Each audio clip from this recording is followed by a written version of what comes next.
What's up, everyone? This is Roots of Black once again bringing you the Septuagint. Yes, bringing you the Septuagint. As as always, you see the title, so you know this is continuation of Job. That's what we're doing right now to get you accustomed to seeing the differences of Job from all the rest of the books inside of the Holy Scriptures.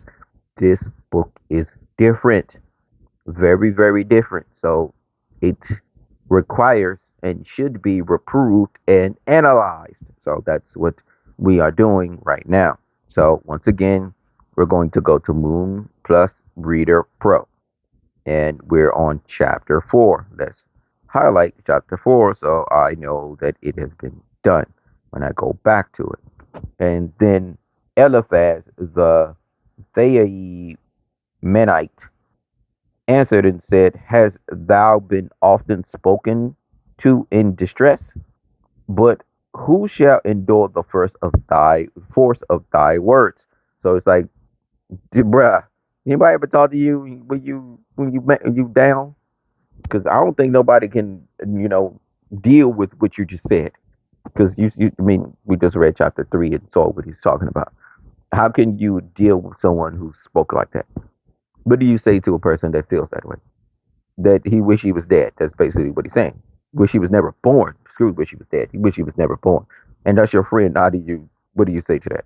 So for whenever thou hast instructed many and hast strengthened the hands of the weak one, and has supported the falling with words, and has imparted courage to feeble knees. Yet now the pain has come upon thee. So he's telling them like you did all of this to everyone else. Now so you should remember that you helped everyone else in this time of need. There. And it says, Yet now that pain has come upon thee and touched thee, thou art troubled. Is is not the fear founded in folly? It says, Thy hope also in thy mischiefs of thy way. Remember then who has perished, been pure, or when we were the true hearted, where no, it says, or when were the true hearted utterly destroyed. So he's telling them, like, you're not going to be utterly destroyed. When the Most High says he's going to destroy you, it doesn't mean he's going to utterly destroy you. That's why when it says utterly destroy, it means that I'm going to destroy everything you are. When he says I'm going to destroy you, that means that you're most likely going to get rebuilt later on. So that's why the word utterly was used in front of the word destroy.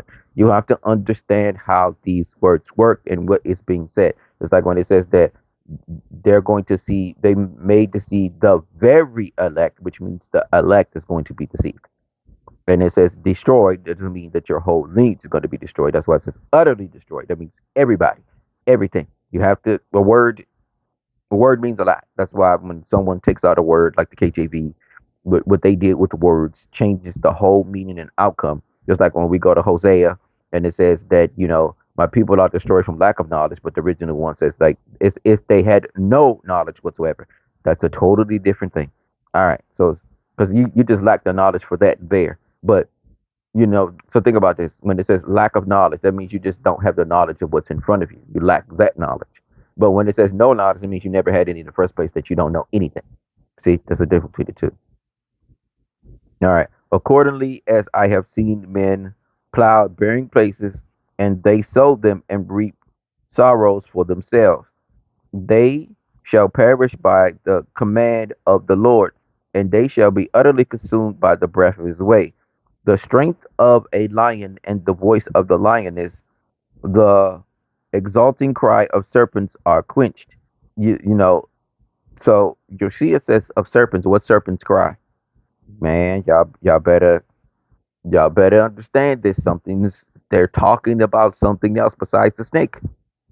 They're talking about something else because the snake doesn't cry or make noise as if they're crying. Like he doesn't mean like shedding tears. He like cry out like what snake cries out. So what are these serpents that are crying out that he's talking about there? The old lion has perished for the want of food, and the lion's whelp has forsaken or one another. Because when the old lion dies for the perish of food, the young lions they're going to forsake everyone. They're going to care only about themselves. That's what's going on, and that's what goes on continuously throughout life. Once the grandfather or grandmother is gone, the younger ones don't care about nothing but themselves. That's what's going to go on there. I mean, it's just a part of life. But if there has been any truth in thy words, none of these evils would have befallen thee. Shall not my ear receive excellent revelations from him? But as when terror falls upon men with dread and with sound in the night, horrors and trembling seize me and cause all my bones greatly to shake. And the spirit came before my face, and my hair and my flesh quivered. I arose and perceived it not. I looked, and there was no form before my eyes, but I only heard a breath and a voice saying, what shall a mortal be pure before the Lord, or a man blameless in regard to his works? Whereas he trusts not in his servants and you know, perceiveness in his angels, like the ones from the Most High, the messengers of the Most High.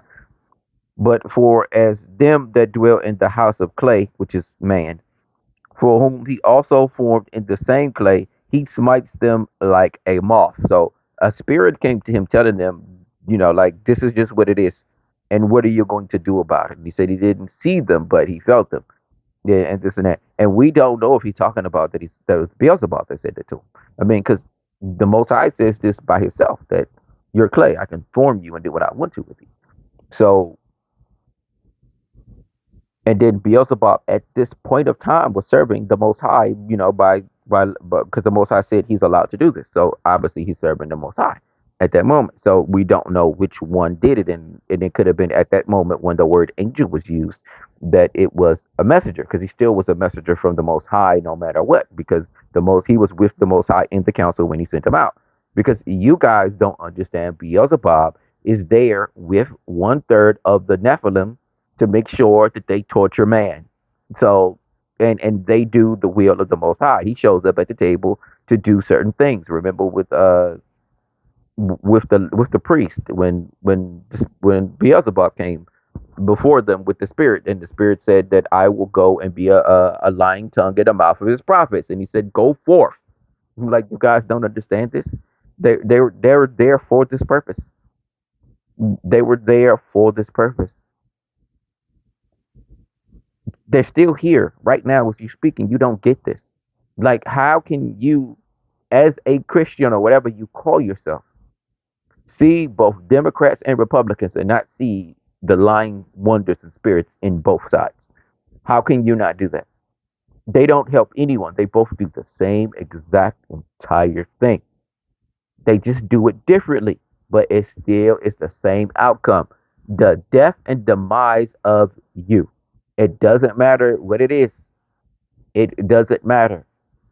The Democrats want to abort children up until they're born, and even after. The Republicans say you have months and this and that. So what do? They came together and found a recompense for the time. So they're saying, was it 4 months or whatever? You're gonna abort, bam. So now abortion, but abortion is against everything that the Most High in life stands for. But you're voting for either side that does not mind killing anyone. Thou shalt not kill. But both of them don't care about doing that. Don't care at all. DNC meeting, they were sitting out there right outside waiting for people so they can give abortions to the people there. Democratic National Convention had Planned Parenthood right outside aborting children right outside the convention. They can say they didn't sponsor it or tell them, but you could have told them not to come because you understand politics and they understand politics. But they showed up because that's who they are, and you're voting for that side. I can't. And I'm not saying vote for Republican because they're wicked too. Because they care, they'll allow you to kill children. They will. They will. They both. And certain things I want to say that I can't say because this video will be taken down if I actually show you how Democrats and Republicans work together to destroy you. They do it all the time. All right. And from the morning to evening, they no longer exist. They that that have perished because they cannot help themselves. For he blows upon them, and they are all withered. They have perished for the lack of wisdom. This is the thing, Hosea, that my people, lack knowledge.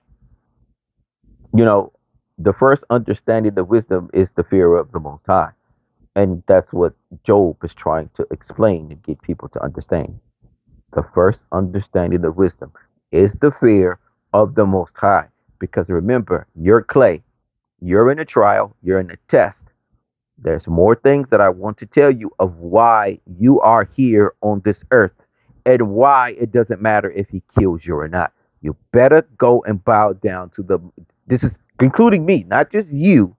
The reason that we're here on this earth is the reason that he could destroy all of us at any time that he feels.